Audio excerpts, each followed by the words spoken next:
बात है। दुनिया बनाने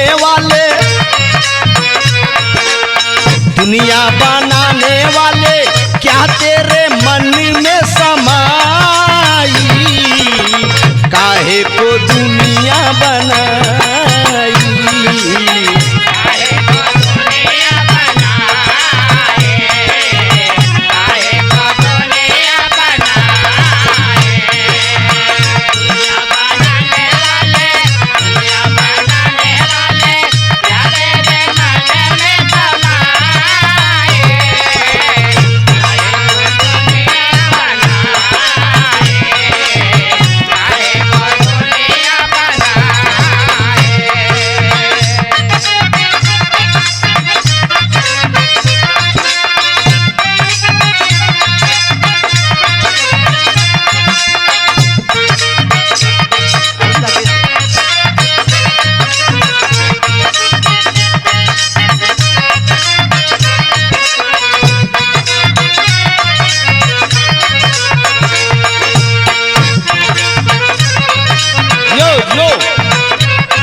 अच्छा मित्रों, एक ऐसी घटना आज आप लोगों के बीच में ये बिरहा संसार चैनल के बैनर तले प्रयाग गंगा स्टूडियो के रिकॉर्डिंग करता हमारे अंकित जी की देखरेख में हिंदुस्तान ही नहीं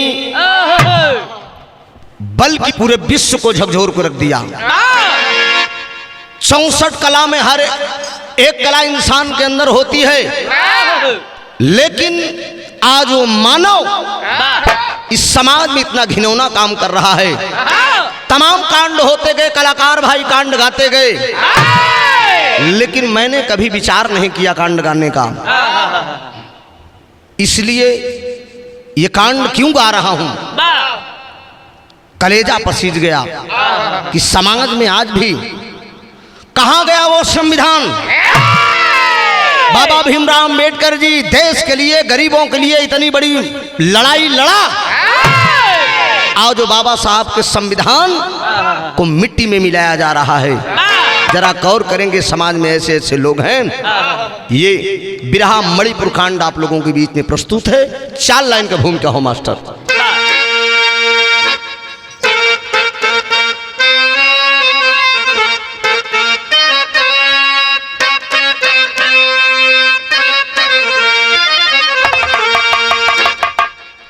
आज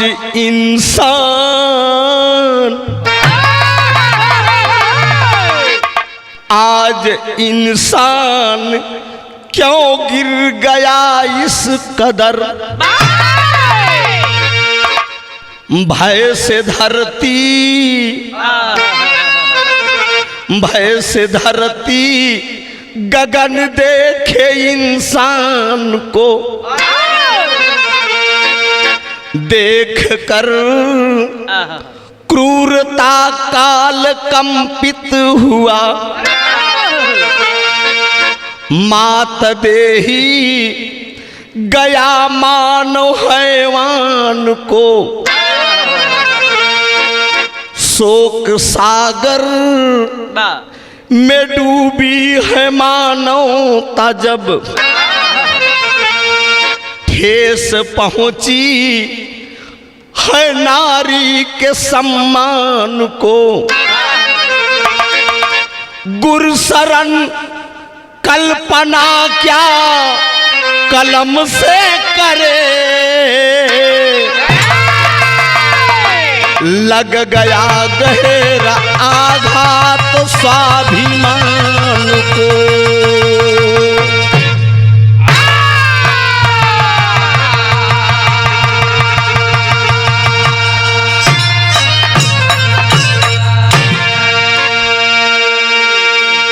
बारे सोने की चिड़िया, सोने की चिड़िया ये मेरा भारत है, लेकिन आज भी समाज में ऐसा ऐसा घिनौना काम हो रहा है। सोचने पे इंसान मजबूर हो रहा है। एक लाइन कव्वाली का भाव दिया गया है यहाँ पर, धीरज मुन्ना।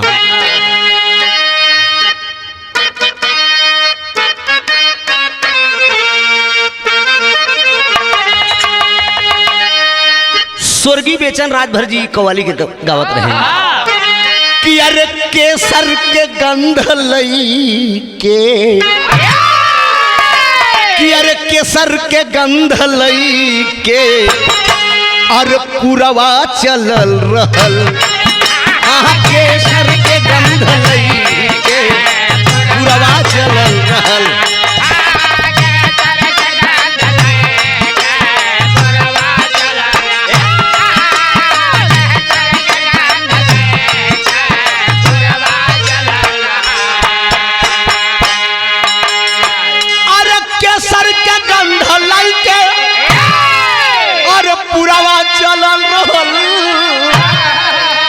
अरे देखली तैन के घरवा कई और खिड़की खुलल रहल। धीरज आकाश ई लैनिया का जब इलाहाबाद में हैदर गुरु से बिरहा हो तो बतावन के सुना बेचन भैया, ये हैदर अली घर कथा ओ कैसन गावे कि अरे राधा के संग में कान्हा, कि अरे राधा के संग में कान्हा अरे बंसी बजा रहा है। राधा के संग में कान्हा बंसी बजा रहा।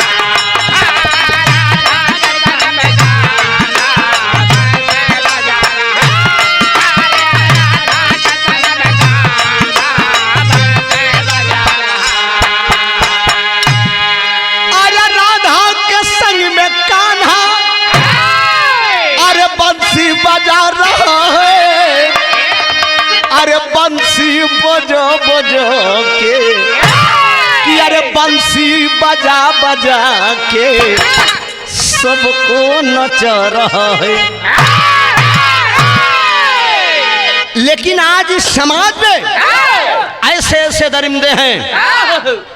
बारे हमारे देश के प्रधानमंत्री जी माननीय नरेंद्र मोदी जी सवाल करते हैं कि बेटी पढ़ाओ और बेटी बचाओ, लेकिन ये लाइन लिखे की बड़ी खतरनाक लाइन बात है।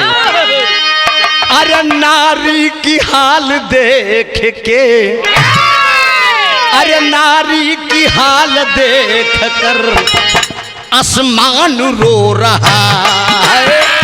नारी की हाल देख कर आसमान रो रहा।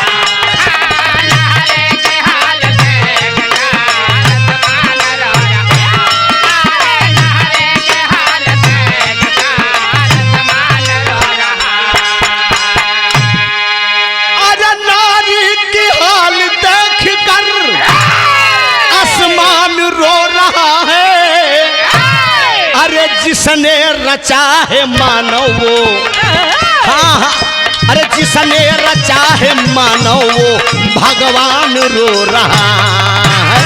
जिसने रचा है मानव वो भगवान रो रहा।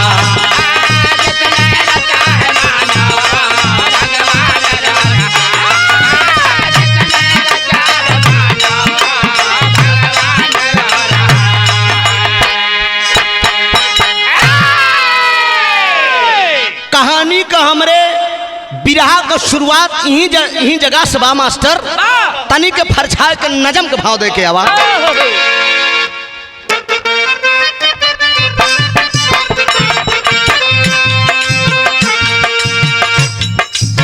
समाज देश का उत्थान गर करना है,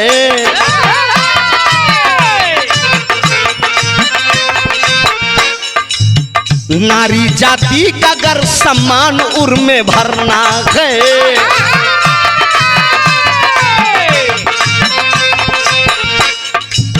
यही नारी है दुर्गा बन पूजाई जाती है।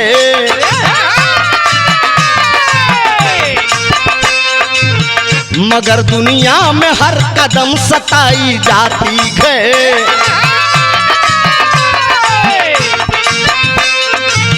सदा परिवार वह समुद्र बीच बोता है।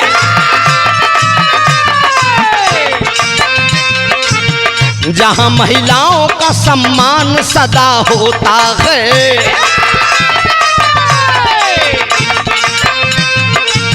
दानवस्था हंसती है मानव के कृत्य कर्मों पर।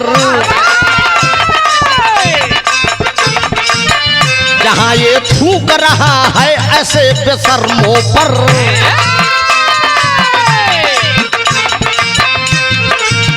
हिंद का पूर्वी अब क्षेत्र मणिपुर कहता है।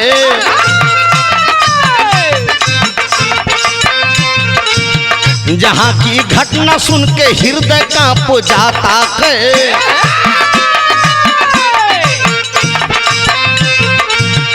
कांग पोकपी जिला कहे दस्तान सही। चूरा चांदपुर गांव आलीशान सही।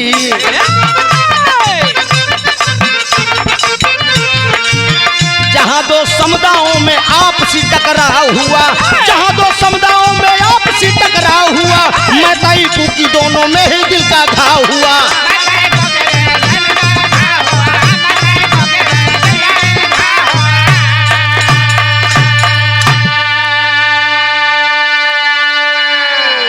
हमरा बिरहा का कहानी आप लोग समझ ला। कहानी एकदम साफ साफ शीशा की नहीं झलकेगी बाबूजी। जरा गौर करेंगे, ये मणिपुर की दास्तान है बाबूजी, जहाँ पे भारतीय जनता पार्टी की आज भी वहाँ सरकार है। मुख्यमंत्री बेनी सिंह हमारे देश के प्रधानमंत्री नरेंद्र मोदी साहब हैं। वहीं की ये दास्तान है, मणिपुर की घटना है।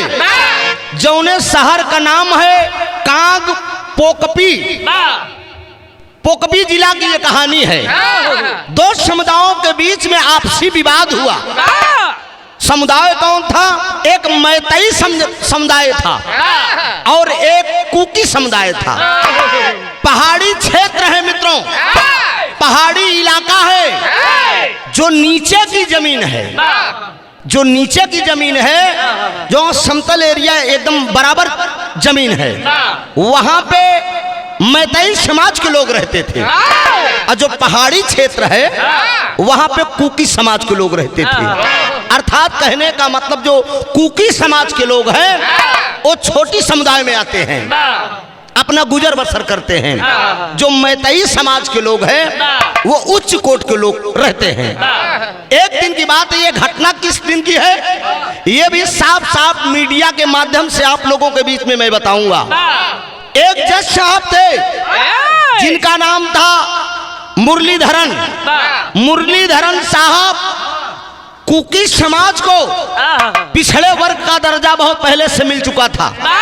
वो आराम से जिंदगी बिता रहे थे, हर सुविधा सरकार की मिलती थी। लेकिन मैतई समाज के लोगों ने इस पर विरोध किया। और विरोध करने का करते करते जब ये भाजपा की सरकार बनी तो ऐलान किए ये भी उस हक लेने के लिए अपना कानून से आवाज उठाए। तो जज साहब इस निर्णय कुकी समाज के बराबर मैतई समाज के लोगों को भी आरक्षण दे दिया। ये घटना किस तारीख की है? 27 मार्च की घटना है। 27 मार्च को जब ये दे दिए, मैतई समाज को बराबर हक दे दिए, तो कुकी समाज को लोग सोचने लगे यार जो सरकार से सुविधा हमें मिलना चाहिए ये अब इनको भी मिलेगी। तो निश्चित बात बा कि जलन तो होबे करी भाई। पड़ोसी अक्सर सोचत कि कैसन नी कुर्ता पहने बा, एक हम सिया ने पाओ तो फारिन दे। जलन शुरू हुई गई। लेकिन यहीं से हमारे कहानी का भाव है कि तरज बा मास्टर।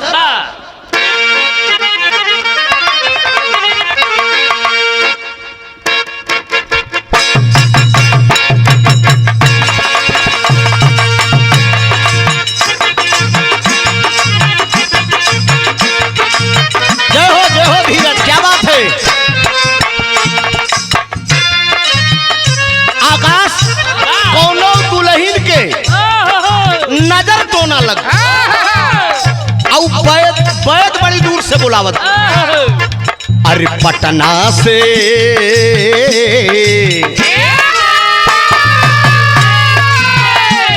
अरे पटना से बैदा बोलाई जा हो नजारा गईलू गोइया।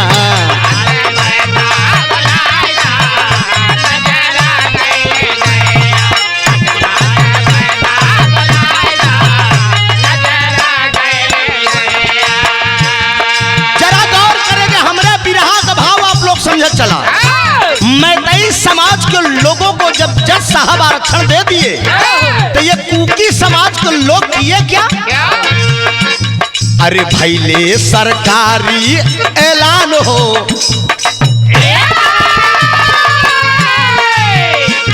अरे भैले सरकारी ऐलान हो तब मचले तूफानवा। भैले सरकारी ऐलान हो तब मचले तूफानवा।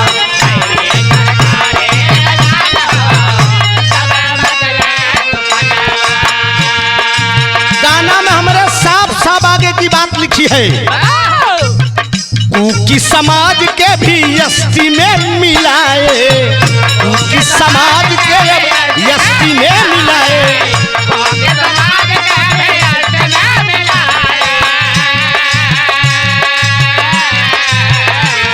अरे मैतई समाज विरोध हो जाता है, मैतई समाज हो विरोध हो जाता है।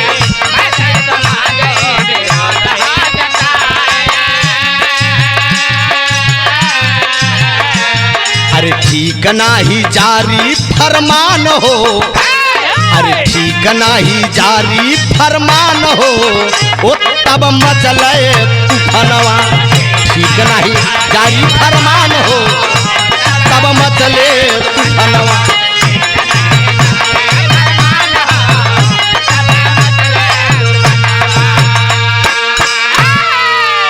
जरा गौर करेंगे बाबूजी, जब आरक्षण मिल गया कुकी समाज के लोग विरोध करना शुरू कर दिए और हर मैतई समाज के लोग भी आग बबूला हो गए। दोनों पक्षों में जब भिड़ंत हुई मित्रों तो 23 अप्रैल को कोहराम मच गया। जब 23 अप्रैल को कोहराम मचा तमाम खून खराबा, बड़ी बड़ी इमारतें जो है जला दी जा रही है, एक से बढ़कर एक लग्जरी गाड़ियों को जो है आग लगा दी जा रही है। धरती पे खून खराबा होना शुरू हो गया और जब खून खराबा शुरू होना हुआ एक दिन की घटना है, धीरे धीरे समय बीतता गया।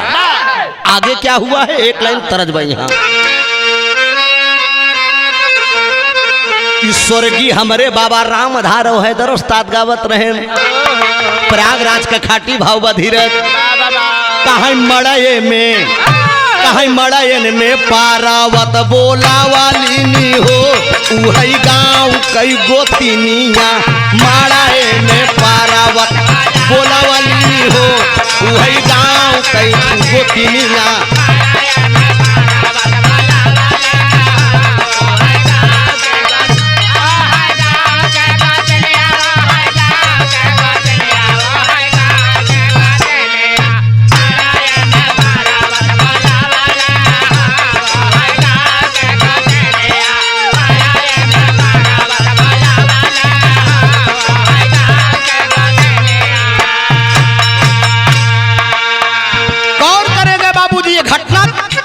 किस तारीख की है? अरे आई 3 मई के समाइया हो कोहराम मचल भैया। आई 3 मई की समैया हो कोहराम मचल भैया।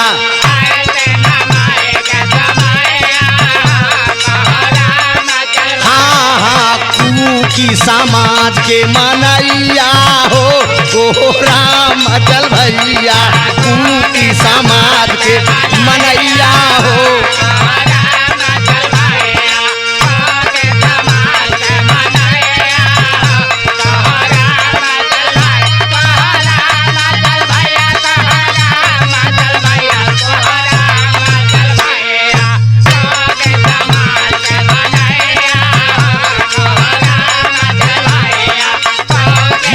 गुलाब सिंह, क्या बात है।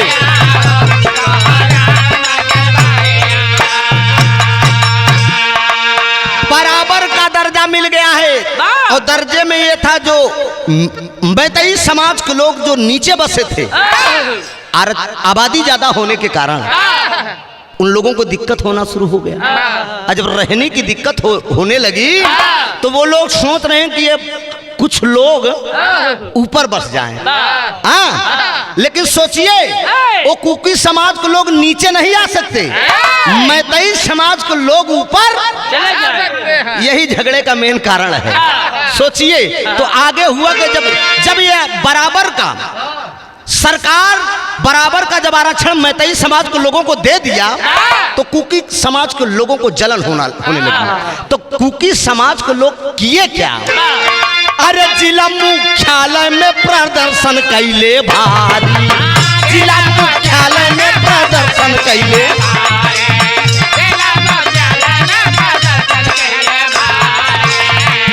अरे दोनों पक्षन में टकराव भवा जारी, दोनों पक्षन में टकराव भवा जारी।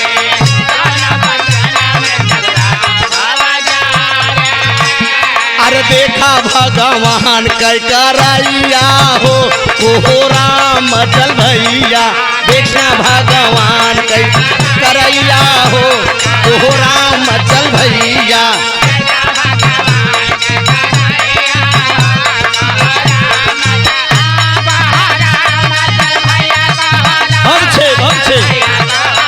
जय हो आकाश।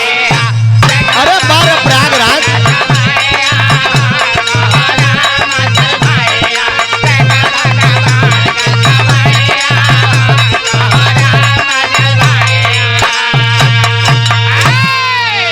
कुकी समाज के लोग जिला मुख्यालय पे प्रदर्शन किए, धरना दिए, तमाम आतंक किए, चलाए तोड़ फोड़ किए।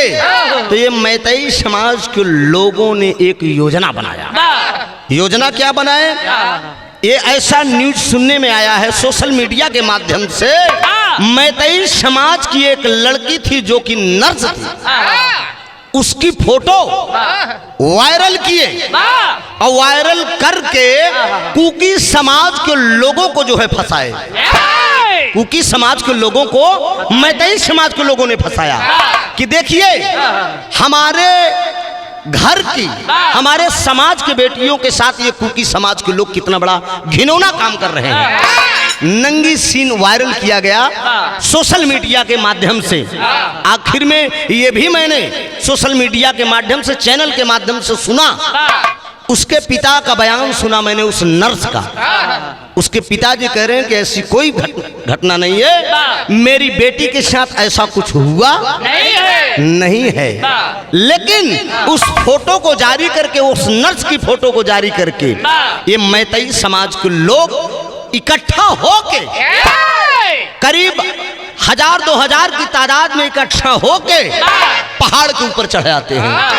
कुकी समाज के लोगों के चारों तरफ से घेर लेते हैं। जब घेर लेते हैं बाबूजी तो पूरी बस्तियां में तोड़ फोड़ आतंक फैलाना शुरू कर दिए।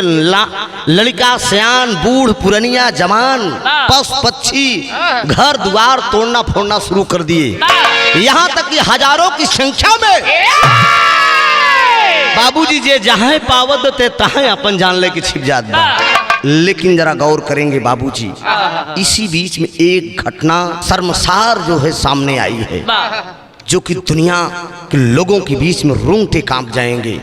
ये घटना कई तारीख की 4 मई की। होता क्या है, 5 लोग थे उसी भगदड़ में, 5 लोग पकड़े गए। एक 19 साल की लड़की थी। यहाँ तक बताया गया एक रिटायर्ड फौजी की पत्नी भी थी और उस कुकी समाज के ग्राम प्रधान भी थे और ग्राम प्रधान की पत्नी भी थी। 52 साल की उम्र थी। उसके साथ भी जबरदस्ती किया गया। वीडियो वायरल हुआ था, आप लोग देखे होंगे। कितनी शर्मसार घटना है मित्रों।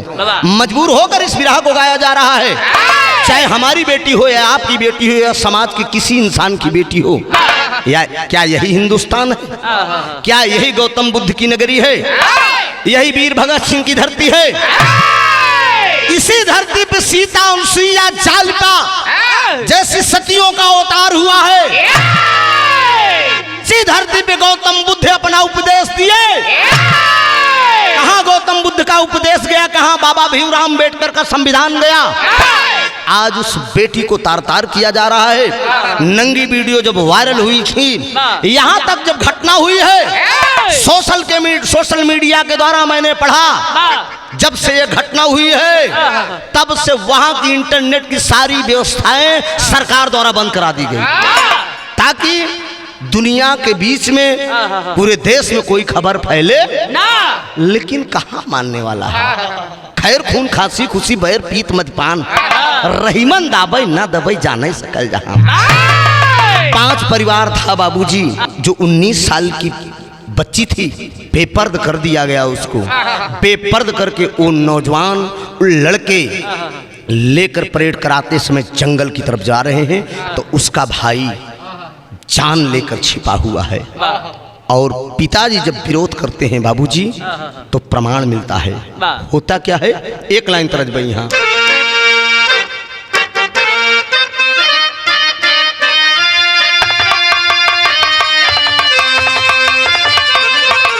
यह तरज का लाइन बा कि तोह के चढ़ाऊ बे मैया,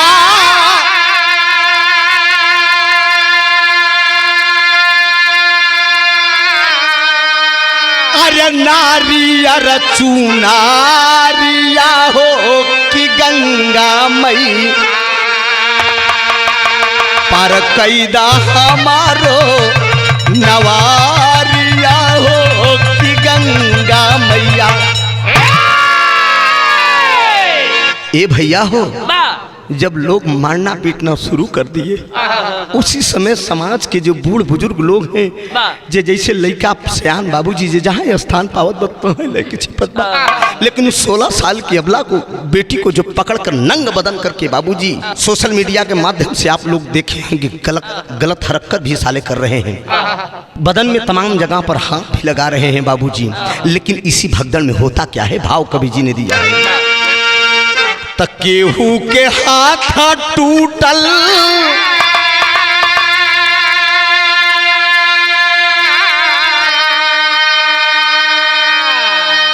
अरे केहू के हाथ टूटल, अरे केहू के टंगारिया हो नजरिया बरसे, केहू भागल छोड़ी के दुआरिया हो नजरिया बरसे, केहू भागल छोड़ी के दुआरिया हो।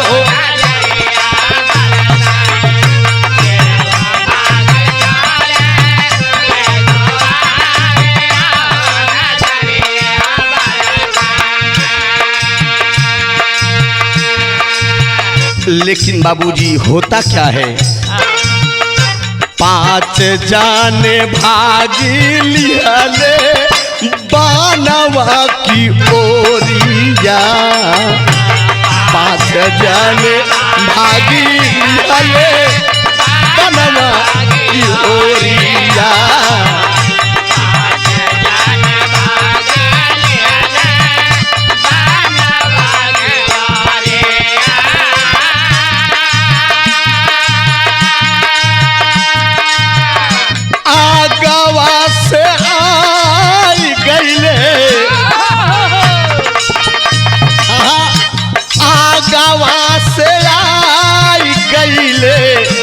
पुलिस वाली गाड़िया आगवा से आई गईले,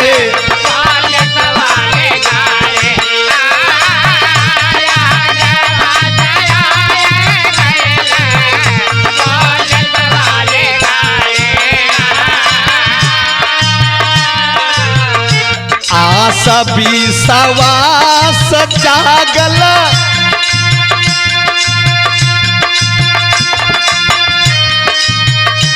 आशा भी सवास जागल, हिया के भितारिया हो नजरिया बरसे, बाबू काहे बेटी नहीं डारिया हो नजरिया बरसे, बाबू काहे बेटी नहीं डारिया हो नजरिया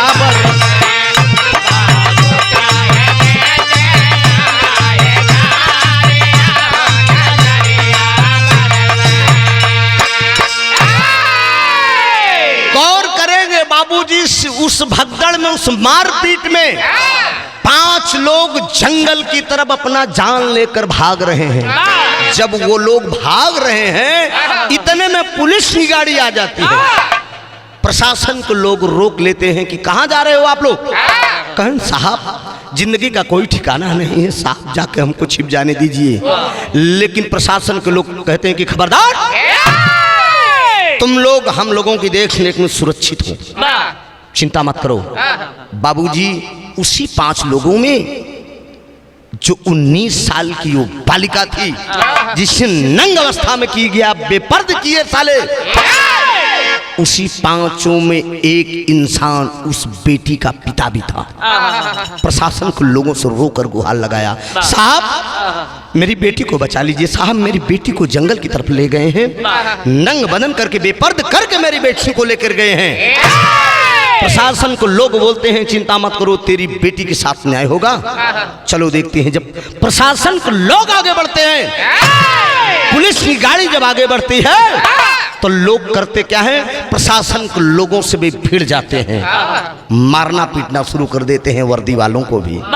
सोचिए बारे हिंदुस्तान, प्रशासन भी सुरक्षित नहीं तो टेरी का भाव दिया गया है।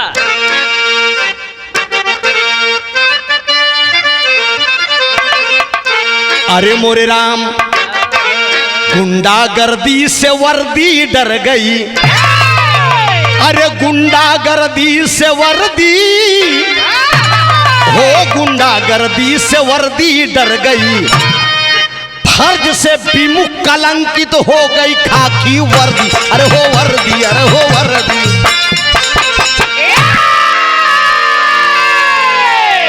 फर्ज से विमुख कलंकित, फर्ज से विमुख कलंकित हो गई खाकी वर्दी।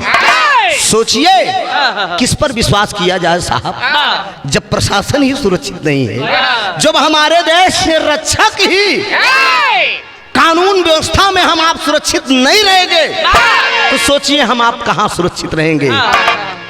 शासन प्रशासन को लोगों से अपील की जाएगी, मैं गायक कलाकार होने के नाते, एक भारत देश का निवासी होने के नाते प्रधानमंत्री जी से अपील करूंगा, गृह मंत्री साहब से अपील करूंगा, प्रशासन कि जब ये जनता नहीं समझेगी, ये आतंकी नहीं समझेंगे, तो साहब सुरक्षित रहिएगा। हो सकता है आपको भी नहीं समझेंगे, इसलिए व्यवस्था करिए साहब, शासन और प्रशासन को और टाइट करिए। लेकिन बाबूजी आगे आगे होता क्या है,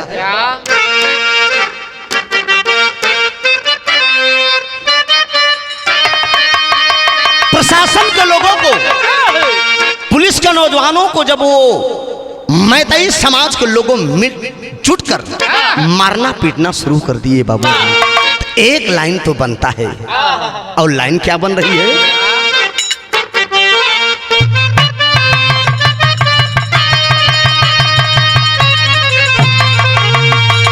अरे मथुरा मलिहले अवतार,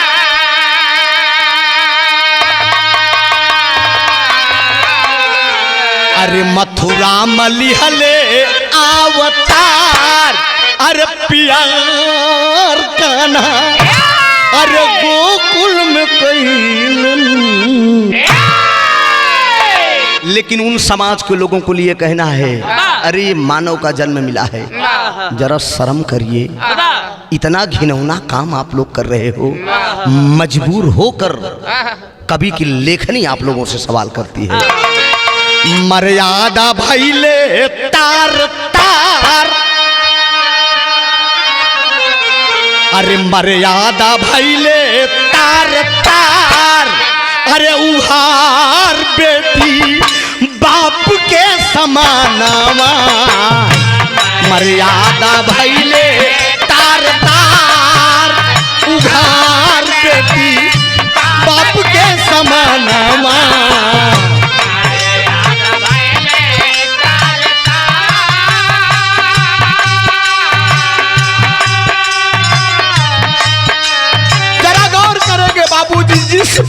जिस पिता का बेटी, जिस बाप की बेटी आज नंगी कर दी जाएगी बाबूजी, उस पिता के कलेजे पे क्या गुजरेगा।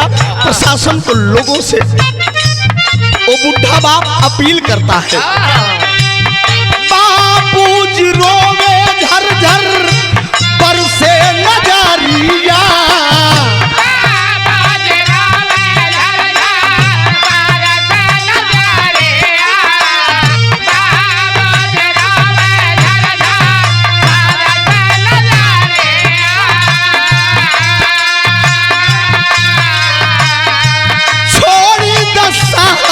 तोहर धारी ले पयरिया।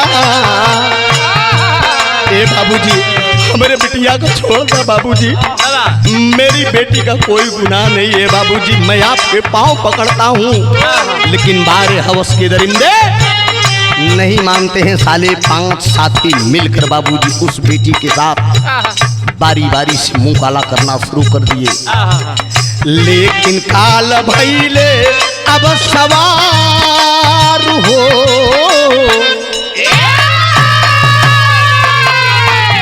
लेकिन काल भइले सर सवार। उधार बेटी बाप के समानमा, लेकिन काल भइले सर सवार। उधार बेटी बाप के समानमा।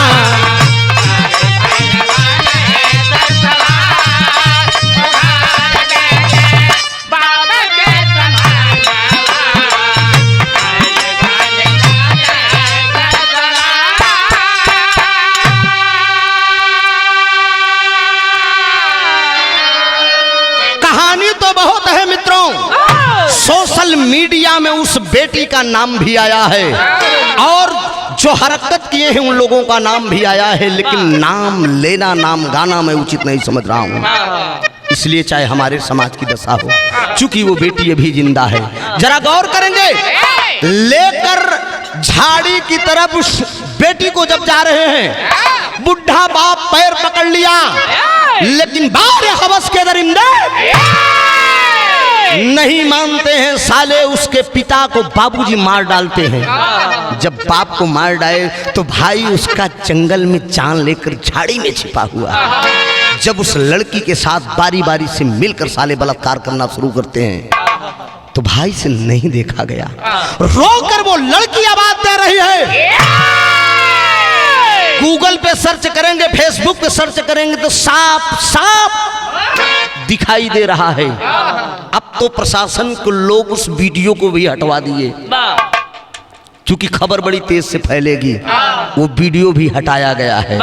न्यूज में आज सुबह मैं देख रहा था फेसबुक पे, वो लड़की को जब जंगल में साले बलात्कार करते हैं, वो लड़की रोकर जब आवाज दे रही थी, ए भैया हो कौन ऐसन भाई बा। एक भाई तो कन्हैया थे, द्रौपदी की चीर खींची जा रही थी बाबूजी सभा में। इसमें सच्चे मन से वो बहन द्रौपदी अपनी भाई को पुकार करती है। आनंद कंद 16 कला पूर्ण भगवान कन्हैया ने अपनी बहन की आबरू बचाने का काम किया। उस समय समाज के बैठे लोग परेशान थे कि साड़ी बीच नारी है कि नारी बीच।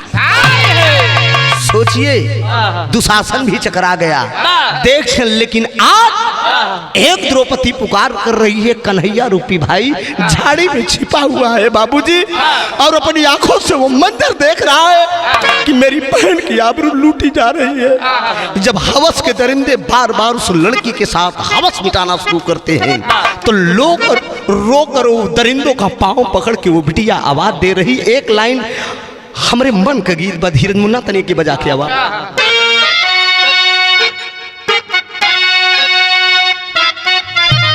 ओहो शेर हुआ जिया। अरे सावन हो सावन भादो के जैसे नैना बरसे हमारू बरसे हमार।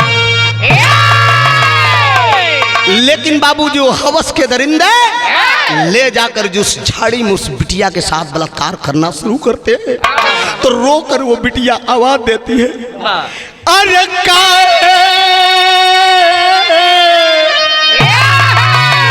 अरे काहे लूट लूटत बाट भैया हो, अरे काहे लूटत बाट भैया हो, इज्जत हमार हो, इज्जत हमार, काहे लूटत बाट भैया हो, इज्जत हमार हो।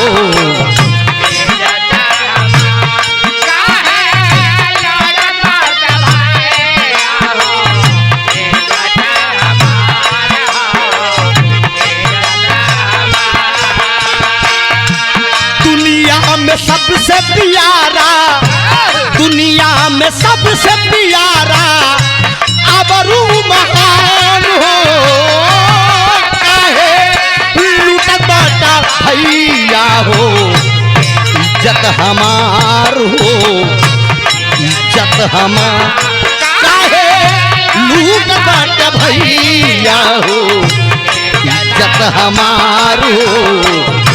या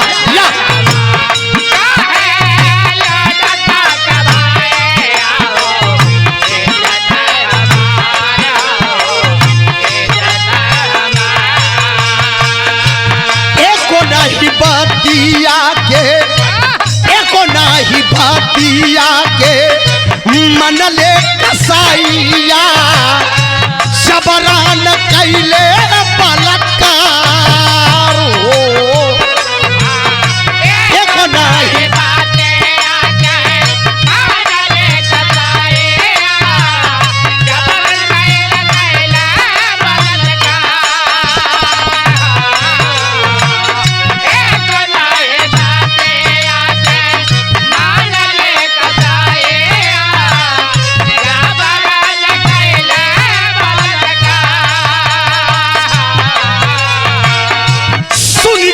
पुकार आया, सुन के पुकार आया, बाबू जब पिरानावा जनवा से देले साले मार हो,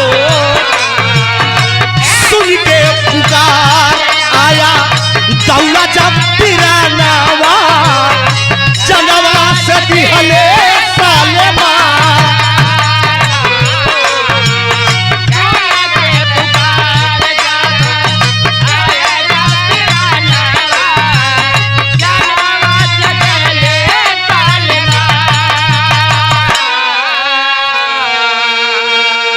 गौर करेंगे बाबूजी उस बेटी के साथ, इस समाज के दरिंदे मिलकर बलात्कार किए, बदन में तमाम गंदी जगह भी हाथ लगाना शुरू कर दिए। सोशल मीडिया के माध्यम से आप लोगों ने देखा होगा, ये कोई कपोल कथा मैं नहीं बता रहा हूँ, सोशल मीडिया के माध्यम से जो हमने पढ़ा है, जो सुना है, जो हमने देखा है।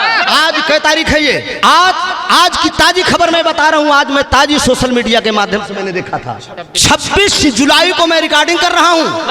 आज के डेट में 4 दुष्कर्मी पकड़ा चुके हैं, प्रशासन 4 दुष्कर्मियों को पकड़ चुका है। जरा गौर करेंगे। उसके बाद ये भी खबर मिलती है, बलात्कार करते हैं, बलात्कार जब उस लड़की को किया, लड़की एकदम बेहोश हो गई, लड़खड़ाते हुए, तमाम बदन में साले हाथ लगाए थे, जगह जगह गंदी गंदी बाबूजी बदन से रक्त की धारा भी बह रही थी। लेकिन बाबूजी होता क्या है, उसी नंग बदन अवस्था में वो लड़की सीधे थाने में जाती है, थाने में जाती है और दरोगा साहब से कहती है कि साहब मेरी बदन को देख लीजिए, मेरे साथ जो हुआ है वो आपके सामने है। प्रशासन थू थू कर देना चाहिए ऐसे प्रशासन पर। त्रिभुवन नाथ यादव एंड पार्टी की तरफ से सवाल किया जा रहा है। कुर्सी पे बैठा दरोगा वो उस लड़की से सवाल करता है, कानून साबूत मांगता है। मैडम मुझे साबूत चाहिए, साबूत ले आइए तब मैं रपट लिखूंगा। वो लड़की रोकर कहती कि साहब इससे बड़ा और क्या साबूत हम दे, अब इससे बड़ा और क्या साबूत आपको मैं दे। मेरी बदन की कंडीशन देख लीजिए, मेरे तन पे कपड़े नहीं है, मेरी इज्जत लूट ली गई है, मेरे पिता को जो है मार दिया गया है जान से, मेरे भाई को मार दिया गया है जान से। मैं दुनिया में मुंह दिखाने के लायक नहीं हूँ साहब, इससे ज्यादा प्रमाण मैं और क्या दूं। लेकिन बारिश शासन और प्रशासन ऐसे, मेरे ये देश भारत देश की ये व्यवस्था है, ये हिंदुस्तान की व्यवस्था है। मैं अपील करूंगा वहां के मुख्यमंत्री साहब को, क्या यही आपके प्रदेश की कानून व्यवस्था है? मैं अपील करूंगा साहब, भारत के प्रधानमंत्री से अपील करूंगा साहब, क्या यही व्यवस्था है आपके देश की? अरे आप उच्च कोर्ट पे बैठे हैं, हम सबके राजा हैं आप। जब आपसे नहीं गुहार की जाएगी तो किससे गुहार की जाएगी? क्या आपके शासन काल में यही होगा? बेटी पढ़ाओ और बेटी बचाओ का नारा आपने दिया था, क्या आपके शासन काल में सरेआम रोड पर जो है नंग करके बेटियों को आबरू लूटी जाएगी? सोचिए, दरोगा साहब बोले कि कानून साबूत मांगता है, रिपोर्ट नहीं लिखी गई। रिपोर्ट कई तारीख को लिखी गई? ये भी सोशल मीडिया के माध्यम से बताया गया। 4 मई की घटना है, FIR 21 जून को दर्ज हुआ। सोचिए, शासन प्रशासन द्वारा इंटरनेट की सारी सुविधाएं बंद कर दी गई ताकि ये वीडियो कहीं वायरल ना हो। अगर वीडियो वायरल हो जाएगा तो बहुत बड़ी बदनामी होगी, हमारी बदनामी होगी। हाँ, मेरी हो सकता है सरकार पे भी असर आ सकता है भाई, विरोधी पार्टी को लोग थू कर सकते हैं कि क्या यही व्यवस्था है।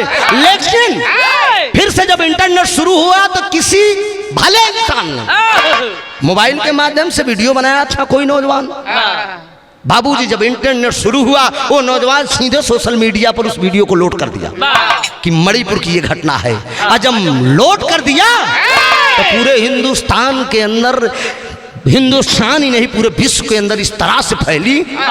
अब आरे भारत घूम, कांड पे कांड, कांड पे कांड, इतना तगड़ा तगड़ा कांड होता भैया कि सुन कर रोंगटे खड़ा होगा। अभी हाल ही में SDM ज्योति मौर्य का कांड, सोचा 2 लड़का का महतारी के प्यार जाग गया, ये भी कांड। 7 समुंदर पार सीमा हैदर पाकिस्तान से चली आई, हिंदुस्तान वह प्यारा, 4 लड़का का महतारी।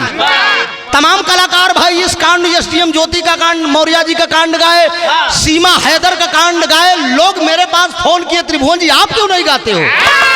हमके कहा गाय दी, कहा मतलब निकली यार गाय से।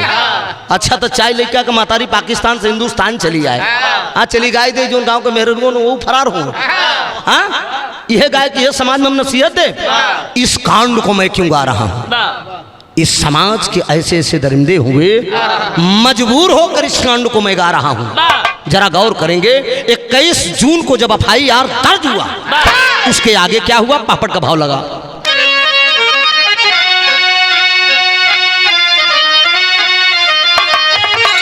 अरे चारों ओर फैलई बा खबरिया सुन नगरिया हो, अरे चारों ओर फैलल बा कुल खबरिया सुन नगरिया हो, जन जन में आक्रोश हुआ चौरिया कुल खबरिया हो।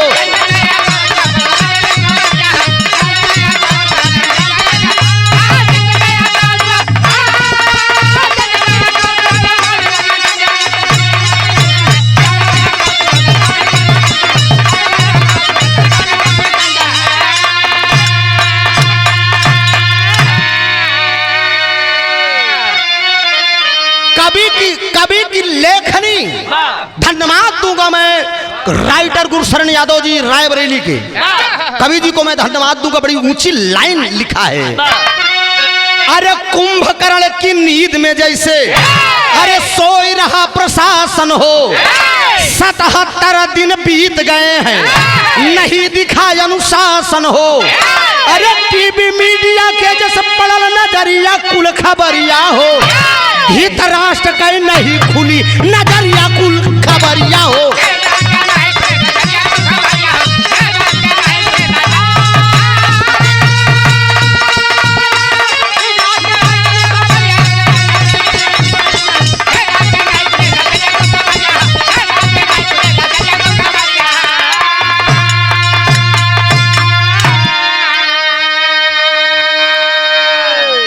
कवि जी बताते हैं कि 77 दिन बीत गया, लेकिन कुंभकर्ण की नींद में शासन सुशासन प्रशासन सो रहा है। सोचिए, नहीं साहब, जगने का समय है, सोने का समय नहीं है। आपने जो नारा दिया था उस नारे पे आप खरा उतरिए। अगर आपके देश में बेटी नहीं सुरक्षित रहेंगी, हमारी माताएं बहनें नहीं सुरक्षित रहेंगी साहब, क्या जिस बेटी की आज सरेआम झाड़ी में ले जाकर साले परेड कराकर आबरू लूटा है, 52 साल की महिला की आबरू लूटा है। सोचिए, जो लड़के आबरू 52 साल की महिला के साथ बलात्कार किए होंगे, वो हो सकता है कि 40 साल 35 साल 55 साल या 30-35 साल की उसकी माँ रही होगी। लेकिन क्या यही हवस मिटाने के लिए ये देश है? बेटी सुरक्षित होना चाहिए बाबूजी। लाइन दी गई, आल्हा का भाव दिया।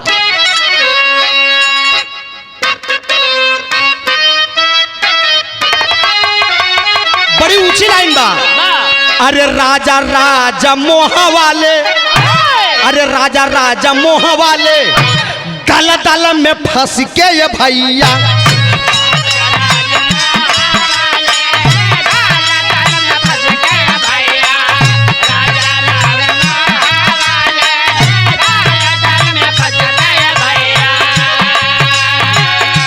कुल राज पाठयापन दिहलन नसा,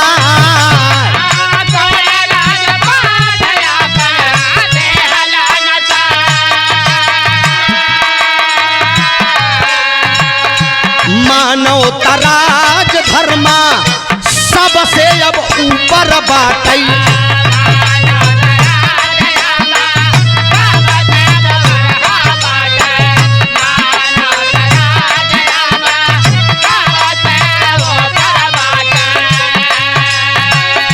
मगर मच्छिया सूरा है साहबी बहार, मगर मच्छिया सूरा है।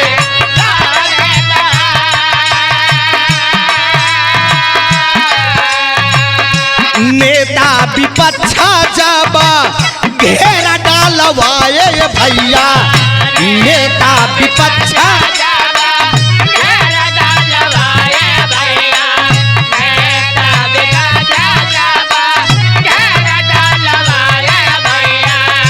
शासन प्रशासन ताबा हो समय हो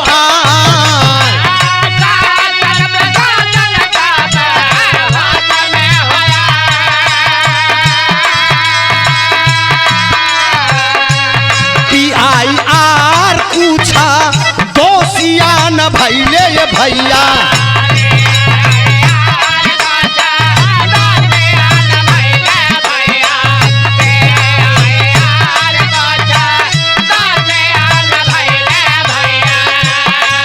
हाँ 185 गईले लोगवा मरा,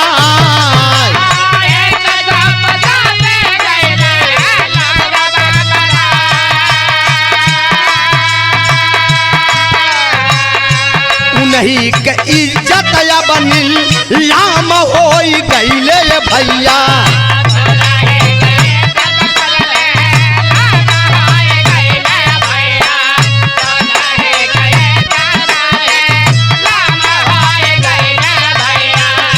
खुद ही से खुदा या बना जरिया पूछे भाई,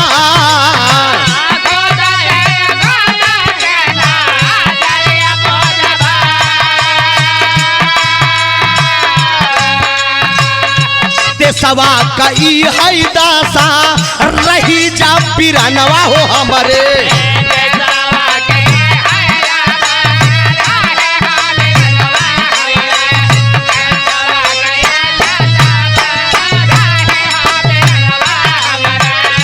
पिटिया बहिना या बसु सुरक्षित नहीं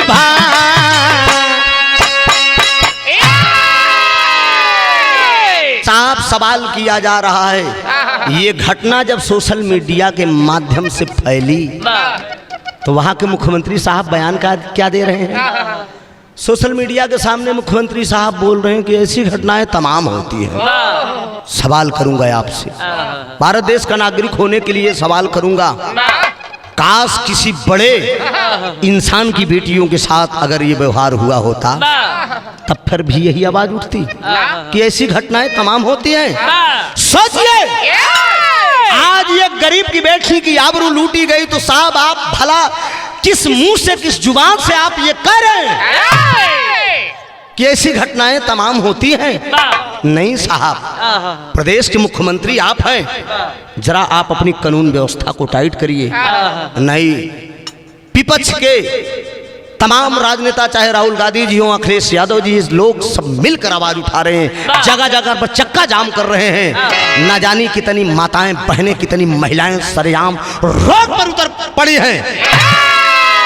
प्रशासन को लोगों से गुहार कर रही है, देश के प्रधानमंत्री जी से गुहार कर रही हैं, वहां मणिपुर के मुख्यमंत्री साहब से गुहार कर रही हैं। यही आपके देश में, यही आपके प्रदेश में अगर होता रहा, ये धरती सुरक्षित नहीं रहेगी। ये सीता अनुसुईया जालिपा की धरती है, ये रामकृष्ण गौतम बुद्ध की धरती है, ये महात्मा गांधी की धरती है, चंद्रशेखर आजाद की धरती है। इसी धरती पे झांसी की रानी पैदा हुई, इसी धरती पे फूलन पैदा हुई।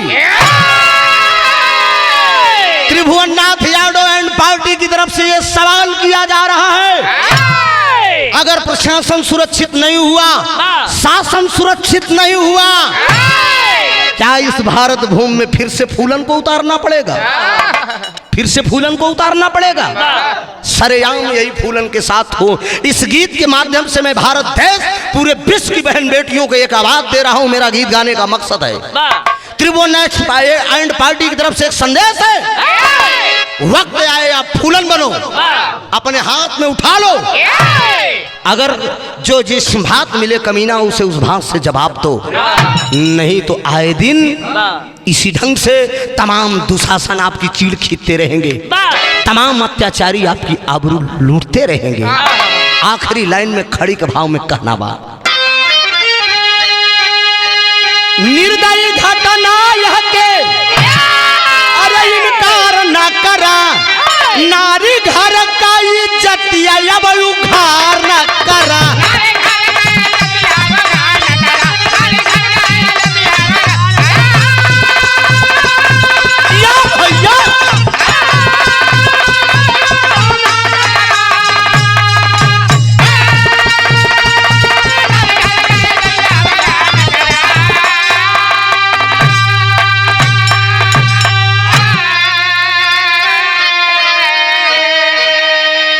भैया हो, सरकार हरा हमारी तरफ से खड़ी में लाइन बड़ी सुंदर सरकार हरे, तनी ध्यान दे। नेता अभिनेता सबके अर्जी बार बार हो, नेता विपक्ष या फिर हो वह सर,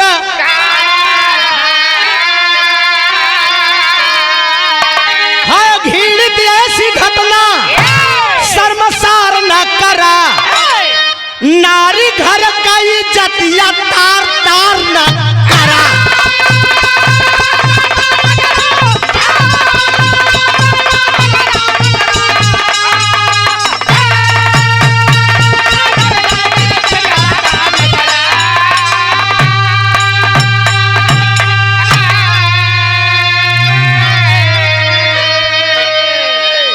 नेता हो, अभिनेता हो, पक्ष हो या विपक्ष हो, या देश की कानून व्यवस्था हो, या प्रधानमंत्री जी हो, या मुख्यमंत्री साहब हो, या गृह मंत्री साहब हो, सबसे मैं अपील कर रहा हूं, एक छोटा मोटा लोकगीत गायक कलाकार होने के नाते, सरकार सब लोग मिलकर बेटी बचाओ और बेटी पढ़ाओ। बेटियां सुरक्षित नहीं रहेंगी सरकार, तो हम गरीबों का जीना मुश्किल हो जाएगा। कोई बाप जिस बेटी को लाड दुलार प्यार के साथ पालेगा, और बाबूजी पढ़ने लिखने के लिए बेटियों को बाहर भेजना दुश्वार हो जाएगा। इसलिए अपील कर रहा हूं कि सब लोग मिलकर बेटियों को सम्मान दीजिए, और जहां नारियों की पूजा होती है वहां देवियों का वास होता है। तभी मेरा भारत भूमि ये सुरक्षित रहेगा, मेरा देश सोने की चिड़िया कहलाएगा। गीत में कहानी तो बहुत है, कुछ बातें छूट गई है, कितना गाऊं, सोशल मीडिया के माध्यम से नाम भी मिला, सब कुछ मिला है, लेकिन बाबूजी बहुत बड़ा हो जाएगा। पर्दाफाश होने के बाद आज तक की खबर बता रहा हूं, 4 आतंकी पकड़े गए हैं, 4 दोषी पकड़े गए हैं, आगे पकड़े जाएंगे, आगे उनको क्या होगी, लेकिन प्रधानमंत्री साहब, गृह मंत्री साहब 4 हो गए हैं। आज में सोशल मीडिया के माध्यम से मैंने देखा है, और एक पकड़ा गया, उससे बयान भी लिया जा रहा है। लेकिन देश का नागरिक होने के नाते मैं प्रधानमंत्री, गृह मंत्री जी और मुख्यमंत्री साहब से सवाल करूंगा, इन दरिंदों को सीधे फांसी दी जाए, इसलिए कि ये फांसी के हकदार हैं। इनका कोई हक नहीं है इस धरती पे जीने का। मैं अपने गीत के माध्यम से यही आप लोगों के बीच में संदेश भेज रहा हूँ। बेटियों के साथ जो इज्जत लूटी गई है, हिंदुस्तान या भारत भूमि में इनका रहने का कोई हक नहीं है। इन्हें सीधे फांसी दी जाए बेमुरौवत, ये मेरी मांग है। मैं पर्सनल कह रहा हूँ, गीत के अंदर कोई कमी हुई, कोई बातें छूट गई हो तो अपना सेवक, एक छोटा मोटा कलाकार होने के नाते आप सबके चरणों का मैं धूल हूँ। गीत में कमेंट करके आप लोग बताइएगा। बातें बहुत हो सकता है कि कहीं कहानी में कोई बात छूट गई हो तो गाने वाला बेहतर नहीं होता है, सुनने वाले ही बेहतर होते हैं। जो टूटा फूटा शहूर था, आपके इलाहाबाद प्रयागराज के एक छोटा मोटा कलाकार हूँ, गांव मोहरिया, थाना थरवई, मौजा भदूरा का मैं निवासी हूँ। त्रिभुवननाथ यादव मेरा नाम है। चरण बंदन कर रहा हूँ, आखिरी भाव है। स्वामी गीतानंद अनंत भय भुल्लुर तज दिए को तारी,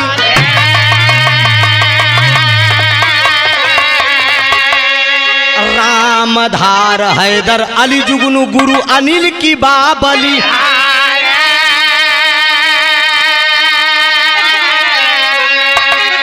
अरे गुंडागर्दी से वर्दी डर गई, त्रिभुवन गुरु शरण से चली न मैं कौ मर्जी, गुंडागर्दी से वर्दी डर गई।